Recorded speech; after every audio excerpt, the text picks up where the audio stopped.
Recently, I asked you guys for Inazuma 11 what if videos that you would like to see me do on the channel. And one that kept coming up was this idea of a certain character joining Inazuma Japan. But my problem with that kind of video has always been that I don't think there's enough there to create a full actual 8-minute video out of it. So today I wanted to combine a few of my favorite of those kind of scenarios and turn them into one kind of anthology video. So this is what if blank joined Inazuma Japan in Inazuma 11-3. Starting off with the easily most popular character suggested to me in this kind of format is Aphrodite. Now we know that Aphrodite is revealed to be Korean in Inazuma 11-3 and thus joins Fire Dragon, taking Torch and Gazelle with them. But then in Orion, they're retconned to be Japanese so they can join Orion, and the Inazuma Japan in Orion, and it's a bit confusing, but for the purposes of this, Aphrodite is Japanese now, and they have joined the Japanese national team. They're going to replace Thor because I think Thor is easily like the most replaceable member. He has a bit of a plotline in Kingdom, but it's not too important to the overall story arc of the series, so we can easily just slap Aphrodite in there. And I think one aspect of Inazuma Japan that I thought was a bit underwhelming was the fact that we're combining the protagonists of this series with some of the villains, and we're not really getting the most out of the villains. Xavier and Janice are made to be cool and nice again. It's really only Caleb who's actually still a villain, and I would like to kind of see Aphrodite follow this trend. Obviously, he was in Inazuma 11-2, and he was still a bit of a cool guy, a bit of a nice guy, but I'd love to see his kind of more villainous persona, Pinocchio, I was about to say. His villainous persona kind of rise again. I mean, come on, this is the guy whose team injured the entirety of Jude's former team.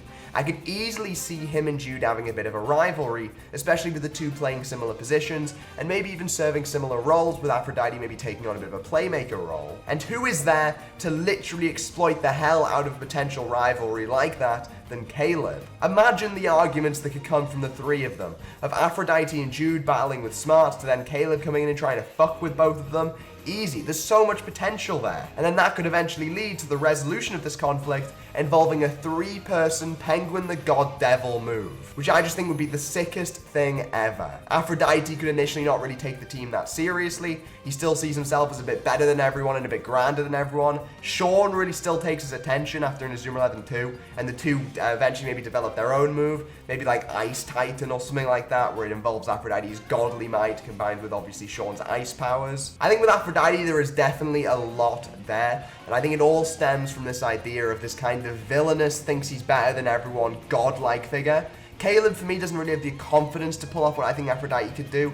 Caleb's still quite in on himself. He's like the lone wolf. Aphrodite would be like the, I am literally the greatest player on this team.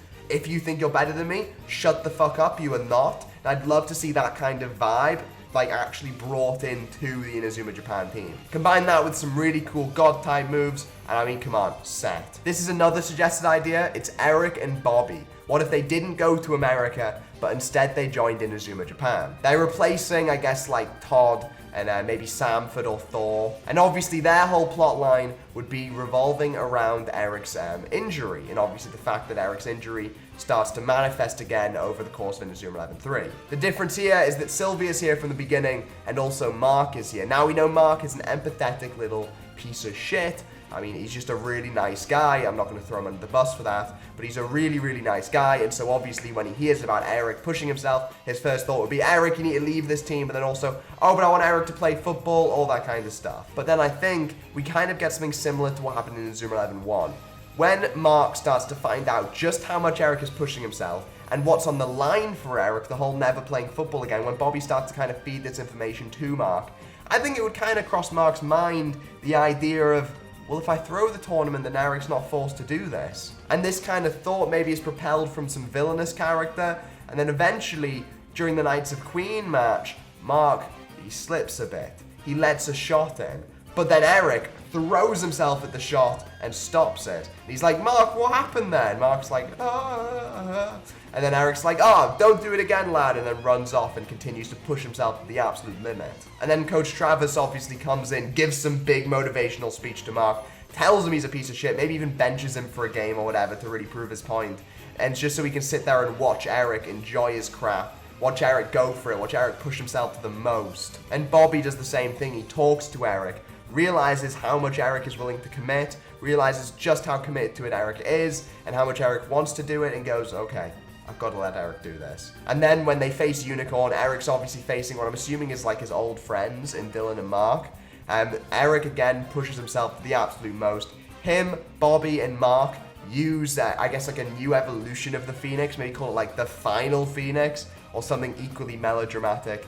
And in that final shot, Eric pushes himself too much, falls to the floor, and that's it. His playing career, at least that we think, is over. Bobby stays on the team, and I guess he can have a brand new move to avenge Eric in that kind of sense that he used against one of the final teams. A big defensive blocking move that stops a really powerful shot. Bobby always was the #1 true friend. And let's take a little detour from the sad, and let's dive into Marvin Murdock. What if Marvin Murdock was in Inazuma Japan? Well, obviously, his big thing was his rivalry with Axel. I think that would kind of continue. But let's be honest, Axel does not care at all. Axel does not give two shits about Marvin Murdock now. And so I think Marvin would instead kind of turn his interest towards Austin, seeing the respect Austin gains from Axel, especially after they make their move together. I think Marvin would be so pissed off at that and declare Austin as his brand new massive arch enemy. But eventually he learns to reluctantly respect Austin, and the two make a move together. And then eventually, Marvin joins in on Grand Fire with Austin and Axel, and a new trio is formed. I think there's so much comedic potential from Marvin being there. Every time Axel gives someone else praise, he's like, darn that man! Oh, I wish I was getting that praise, but also I hate him at the same time! I essentially just imagine Marvin being Axel's little bitch. But then finally, the greatest plotline of all in the what if that's on all of your minds. What if Willie Glass was a player in Inazuma Japan? Well, obviously his whole plot line is about figuring out why the fuck he is on Inazuma Japan. But during this entire plot line, he acts like he's 100% sure he's the best player ever, and that's why he's on the team. Obviously, he's not getting played in any of the matches, so I imagine that during one of the early matches, he runs into some fans of Inazuma Japan who have been attending the games,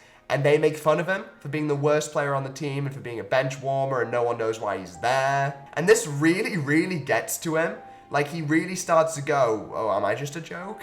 He kind of knows he's just a joke, but he's like, is that all I really am? Is that all I've become is just this joke? And so that motivates him, and he starts secretly training every single night to be the best player ever. He's analyzing footage, imitating it. It takes a long time because, let's be honest, Willie Glass kind of sucks. But then Coach Travis spots him. He sees what's going on, and he's played against Little Gigant in the final match of the series. And he genuinely starts to impress everyone with his ball control skills. And he actually starts to genuinely look good. And then he uses God Break, which he learned from analyzing and imitating Aphrodite's footage. And he scores the opening goal of the match. However, the shot ends up being too powerful for him. However, as he's taken off the pitch in a stretcher, he turns to Mark and he asks, am I still a joke?